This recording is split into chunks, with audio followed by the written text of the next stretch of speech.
Selamat malam sahabat auditor, kembali lagi bersama saya Khoirul Ismam. Pada video kali ini saya akan membahas mengenai audit berbasis resiko terhadap siklus penjualan dan penerimaan, penggajian dan personalia, dan terakhir yaitu siklus persediaan dan pergudangan. Pertama, saya akan membahas mengenai terkait akun-akun apa saja yang terdapat di siklus penjualan dan penerimaan. Yang pertama yaitu cash in bank, kemudian penjualan, retur penjualan, diskon penjualan, kemudian beban angkut penjualan, lalu piutang dagang, cadangan kerugian piutang, dan beban kerugian piutang. Selanjutnya saya akan membahas mengenai bagaimana proses pencatatan dan siklus serta jurnal pada prosesnya dan jurnalnya pada siklus penjualan dan penerimaan. Yang pertama itu dibagi menjadi 4 ya. Yang pertama yaitu penjualan kredit.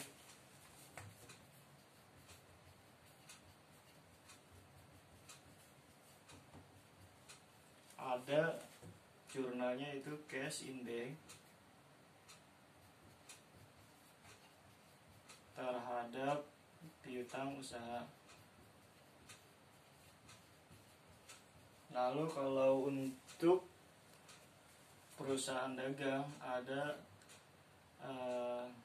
HPP, harga pokok penjualan terhadap persediaan barang dagang.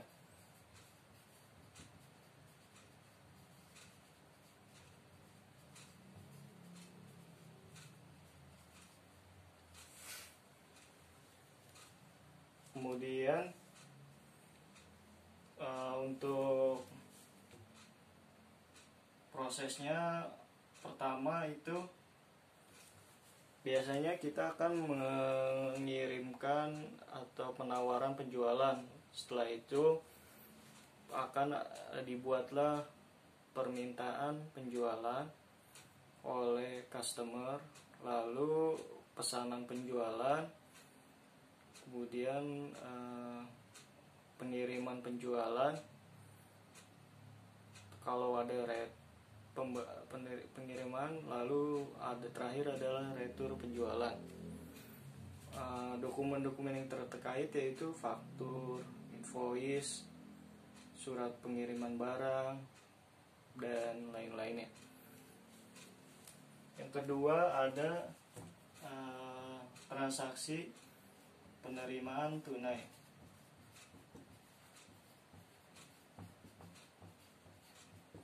Jurnalnya yaitu cash in bank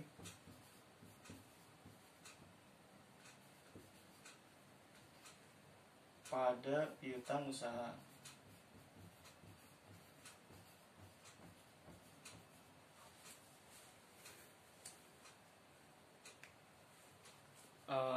Pada penerimaan tunai itu setelah adanya cek yang diterima, kemudian dimasukkan ke dalam jurnal penerimaan kas. Seperti itu. Yang ketiga yaitu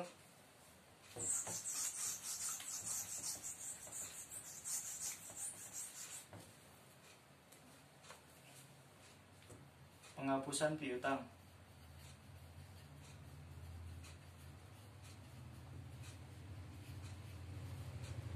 Penghapusan piutang yaitu cadangan kerugian piutang di debit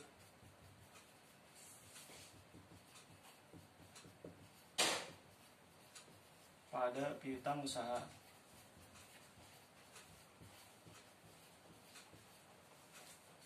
Biasanya para manajer akuntansi akan membuat form atau sejenisnya mengenai berapa besar piutang yang tidak dapat ditagih setiap tahunnya menggunakan perhitungan secara rasio mulai dari yang 30 hari, 60 hari, dan 90 hari, dan seterusnya. Setelah itu ada pembebanan kerugian piutang.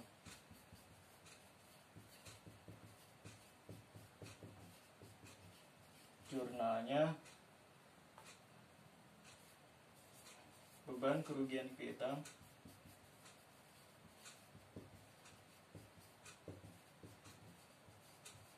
pada cadangan kerugian piutang.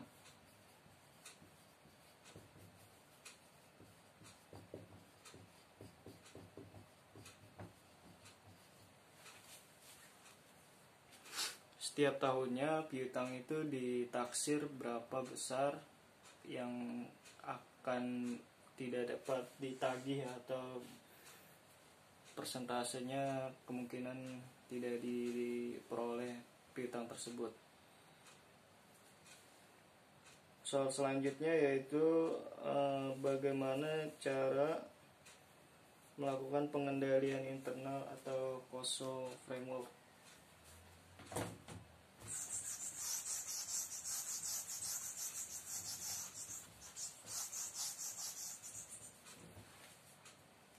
Pengendalian yang baik pada siklus penjualan dan penerimaan yaitu pertama harus adanya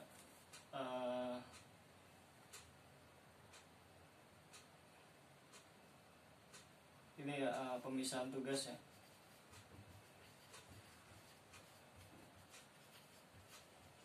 Antara bagian yang mengeluarkan barang, bagian yang menerima uang tunai, itu harus dipisahkan agar tidak terjadinya fraud.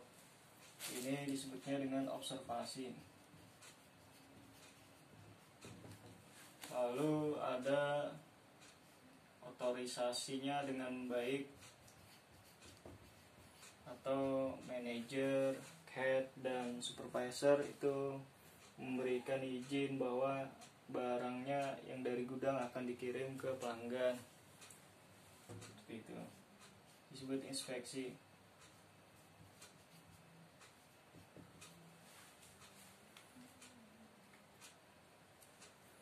Lalu soal selanjutnya itu kita akan membahas mengenai bagaimana cara menguji test of control. Sama seperti yang COSO framework, adanya pemisahan tugas, otorisasi, lalu ada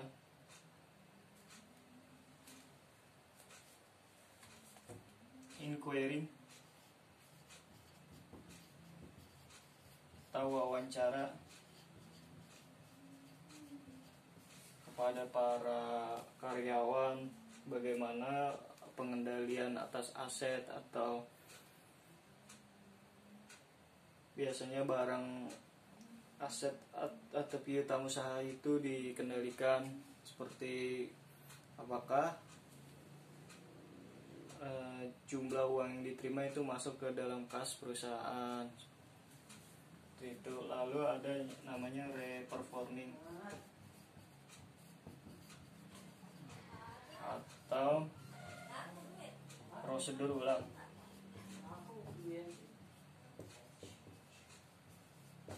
Apabila auditor tidak mendapat cukup bukti bahwa pengendaliannya sudah baik, maka auditor bisa meminta kepada perusahaan untuk melakukan prosedur ulang mulai dari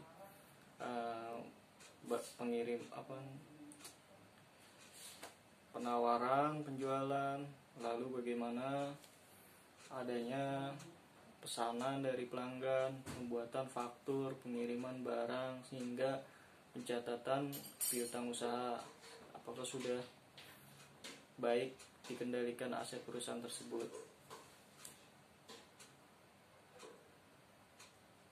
Pertanyaan selanjutnya yaitu STOT ya, Substantive Test of Transaction. Yang dapat dilakukan yaitu melakukan asersi baik completeness atau existence.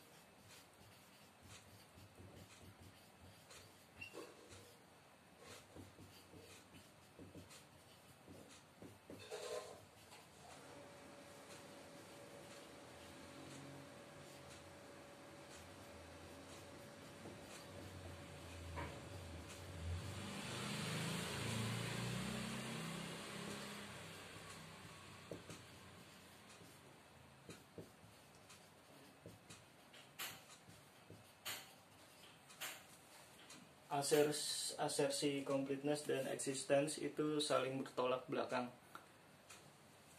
Kalau completeness itu artinya kelengkapan, kalau existence artinya itu keberadaan. Completeness itu melakukan tracking mulai dari faktur penjualan,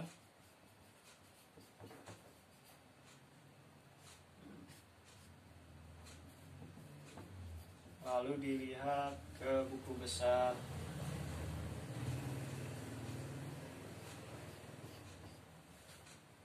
kemudian ke neraca lajur, terakhir ke laporan keuangan.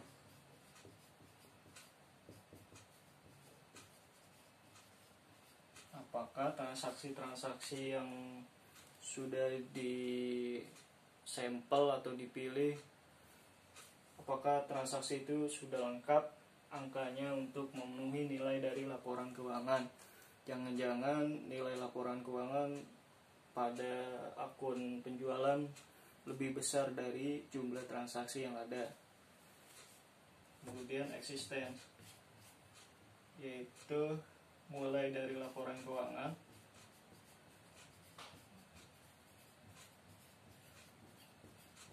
neraca lajur,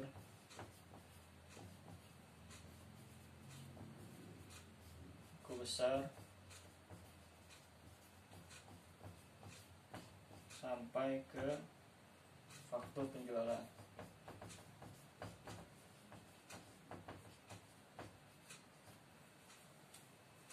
Untuk eksisten yaitu melihat nilai pada laporan keuangan, kemudian ditelusuri ke neraca lajur, buku besar, dan faktur penjualan. Apakah nilai dari akun penjualan itu benar-benar ada transaksinya? Jangan-jangan hanya penjualan fiktif atau dimanipulasi.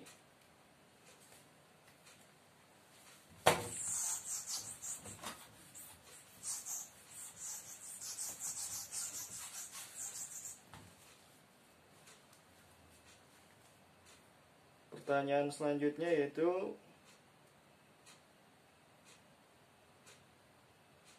hal apa untuk STD ya, Accounting Detail Ops Balance, SDB ya, Accounting Detail Ops Balance. Biasanya kita akan melakukan seluruh asersi manajemen,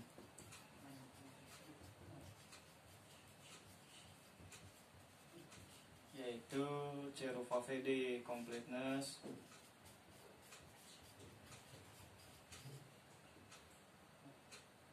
existence,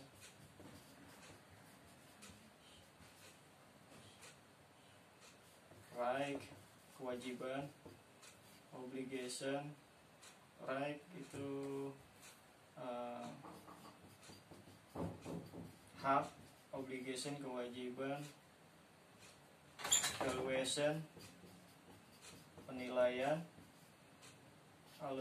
allocation pengalokasian, dan present and disclosure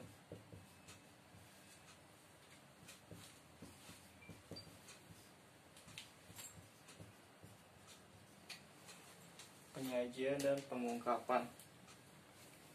Untuk completeness kita akan tadi yang saya sudah jelaskan di STOT itu melihat kelengkapan dari jumlah jurnal atau faktur-faktur penjualan, apakah sudah lengkap untuk mewakili nilainya pada laporan keuangan. existence, kita bisa melihat atau mengkonfirmasi pada pelanggan ya, apakah penjualan itu benar-benar ada atau hanya penjualan fiktif. Lalu right, hak, apakah nilai dari pembayaran piutang masuk ke rekening dari perusahaan, bukan ke rekening karyawan. Obligasi, yaitu kewajiban, apakah barang yang dikirim sudah diterima oleh para pembeli. Penilaian, apakah nilai dari penjualan itu sudah wajar atau bisa dikatakan tidak ada manipulasi. Allocation, pengalokasian, menilai apakah seluruh pencadangan sudah dilakukan dengan benar. Presence and disclosure, nilai dari laporan keuangan sudah benar, yang seharusnya dicantumkan pada piutang usaha, bukan dicantumkan pada kewajiban di hutang ya, tempat pada sasaran. Disclosure, kita lihat di catatan atas laporan keuangan apakah sudah dijelaskan seluruhnya hal-hal yang terkait. Yang G itu hal apa saja yang bisa dilakukan ketika melakukan analisis prosedur. Biasanya kita akan melakukan rasio ALK, analisa laporan keuangan. Kita bisa melihat hasil dari penjualan tahun ini dengan tahun sebelumnya.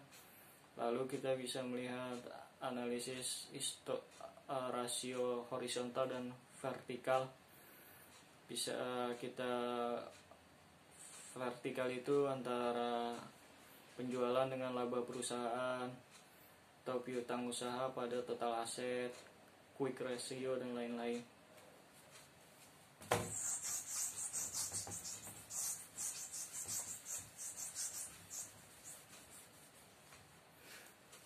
Untuk siklus yang kedua yaitu siklus penggajian dan personalia. Pertama yaitu jurnal yang terkait, yaitu bisa cek cash in bank, beban gaji, utang gaji, PPh pasal 21. Lalu ada beban piutang di gaji diterima di muka. Lalu bagaimana proses pencatatan pada siklus ini dan bagaimana jurnalnya. Pada saat 31 Desember atau akhir tahun biasanya menggunakan accrual basic ya, atau pencatatan sebelum uang diterima, kewajiban yang sudah jatuh tempo tetapi belum dibayarkan. Itu masuknya di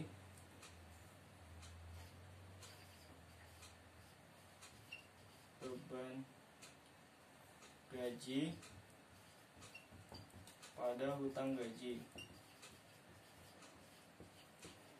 Ini pada akhir tahun. Tapi pada saat pembayaran, jurnalnya yaitu hutang gaji pada cash in bank.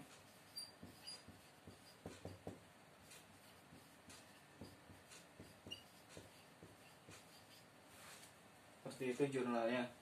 Untuk dokumen yang terkait bisa dari absensi karyawan, form lembur, form SPT tahunan, form pengeluaran gaji, slip gaji dan lain-lainnya. Kedua yaitu jelaskan bagaimana proses pencatatan untuk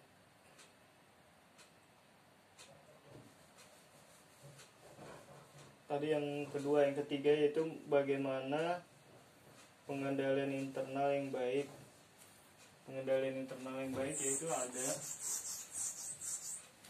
pemisahan tugas dan otorisasi yang baik. Harus ada pemisahan antara karyawan yang membayarkan atau personalia dan bagian finance harus dipisah agar tidak terjadi kecurangan. Lalu otorisasi biasanya para manajer, head dan supervisor ya, melihat apakah lembur yang dilakukan sesuai dengan tugas yang diberikan. Seperti itu, apakah ada karyawan hantu atau tidak ada karyawannya tetapi tetap dibayarkan. Ketiga, bagaimana pengendalian yang baik tadi. Udah, yang keempat yaitu bagaimana melakukan test of control. Seperti yang dijelaskan sebelumnya, test of control biasa ada 3, ada 4: inquiring, observasi, inspeksi, dan reperforming. Tadi seperti contohnya kita wawancara para karyawan bagaimana pengendalian atas pembayaran gaji ini, sudah sesuai tidak tugas yang sudah dijalankan. Lalu observasi, yaitu melihat apakah otorisasi uang lembur ataupun karyawan yang hantu itu apa sudah benar diawasi oleh para manajer. Kemudian ada namanya inspeksi, melihat pada bukti audit seperti pembayaran SPT tahunan, dihitung apakah kurang bayar atau lebih bayar. Lalu ada pembayaran gaji karyawan, apakah sudah sesuai atau wajar nilainya. Reperforming yaitu prosedur ulang apabila bukti auditnya tidak cukup mendukung. Lalu substantive test of control, sama seperti yang saya jelaskan di siklus penjualan, ada namanya vouching dan tracking. Vouching yaitu penelusuran untuk asersi existence. Tracking untuk pelacakan pada asersi completeness, yaitu melihat apakah untuk nilai dari